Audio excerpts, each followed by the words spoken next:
Hello guys, good morning. Ako po ay magagawa ng breakfast sa alaga ko. Ang gagawin ko salad, apat na gulay po yan gagawin kong salad. Nilagay ko na po yung carrot, tsaka pipino, next, apple. Pagkatapos po yung lettuce. Hinihiwa ko na po yung maliliit. Pagkatapos pong ilagay ko yung homemade na sausage. Niluluto ko po yan sa oven. Hinihiwa-hiwa ko rin ng maliliit yan. Pagkatapos po, ilagay ko na yung sauce. Nasa sa inyo na po kung marami bang ilagay yan, sa akin konti lang. Ganyan po na sauce na nilagay ko. Tapos, lalagyan ko uli ng mayonnaise. Japanese mayonnaise ang ilagay ko. Pagkatapos kong ilagay dyan, hahaluin ko na po yung mayonnaise. Kasi tuwing umaga po ako po ang mag-prepare ng breakfast sa alaga ko. Pagkatapos ko na mag-mix sa salad niya, ilalagay ko naman po yung cheese na ginadgad ko po. Ganyan lang po pagkagawa ng breakfast ng alaga ko. Next, pagkatapos na kumain ng alaga ko, may schedule siya ng painting. Dumating yung nagtuturo ng kanyang painting.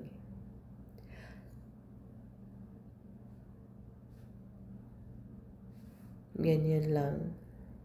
Habang nagpipinting si JB, maglilinis ako dito sa room. Ito yung nilinisan ko. Ito yung table niya. Yung table niya maraming pencils, maraming kagamitan sa table niya. May pencils, may Crayola, may ballpen, may pangtasa. Kasi dyan siya nakaupo, nagdo-drawing. Yung dinodrawing niya, titingin siya doon sa cellphone. Tapos, ang dami kong gagawin. Magpalit na naman ako ng bedsheet ng kama namin kasi isang linggo na hindi nakapagpalit dahil busy nga ako sa hatid sundo sa alaga ko sa school. Kaya, minsan naman maaga magising, pero maaga magising, maaga din mag-prepare ng almusal ng alaga ko. Kaya wala na po akong time. Makalinis man ako pagkagaling sa school. Ngayon kasi Sabado, may time ako maglinis, may time ako maglalaba. Ganyan po. Kasi nga busy po. Monday to Friday, tsaka Saturday, may schedule yung alaga ko. Ganyan po ang trabaho ko dito.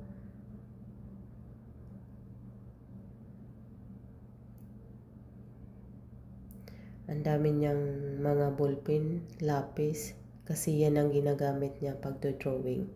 Yan ang dinodrawing ng alaga ko.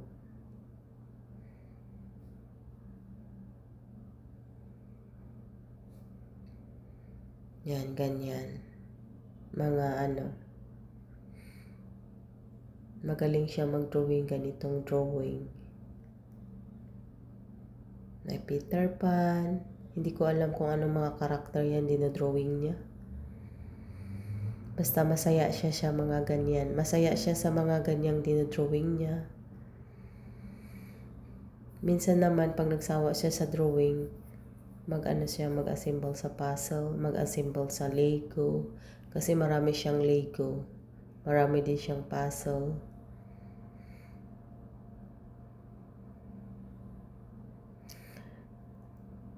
Hinahanap ko po yung lagayan ng mga pencils niya. Yan, nakita ko na po. Marami siyang pencil na maliliit, hindi niya tinatapon, iniipon pa rin niya kasi gagamitin niya. Marami din siyang maliliit na Crayola pero hindi pa rin niya tinatapon. Kasi nga gagamitin pa rin niya. Sabi ko nga sa kanya itapon pero hindi siya pumayag. Pinabayaan ko na lang Yan, ganyan nilagay ko. Diyan ko ilalagay yung mga Crayolang maliliit na pero ginagamit pa rin niya. Yung alaga ko masinop sa gamit. Hindi siya basta-basta magtapon. Hanggat kailan okay pa, ikikip pa niya. Tsaka yung alaga ko, mabait yung alaga ko. Wala po akong masabi sa alaga ko.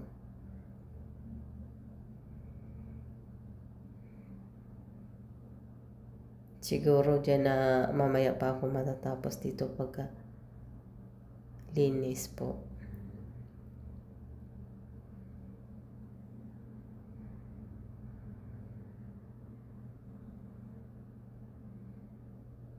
Kasi marami siyang nilalagay dyan sa ilalim ng table niya. Oh. Mga dinodrawing niya, dyan nilalagay. Ngayon tatanggalin ko to, ilipat ko doon sa kabila.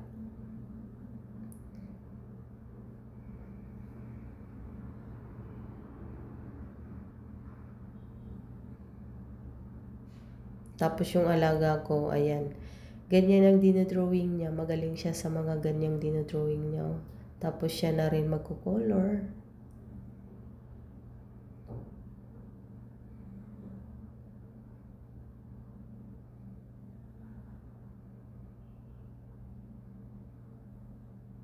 Yan, ilalagay ko sa ilalim dito sa kabila ng table niya. Kasi nga maraming siyang nilalagay dyan sa ilalim ng table niya. Tapos magpupunas pa ako dyan.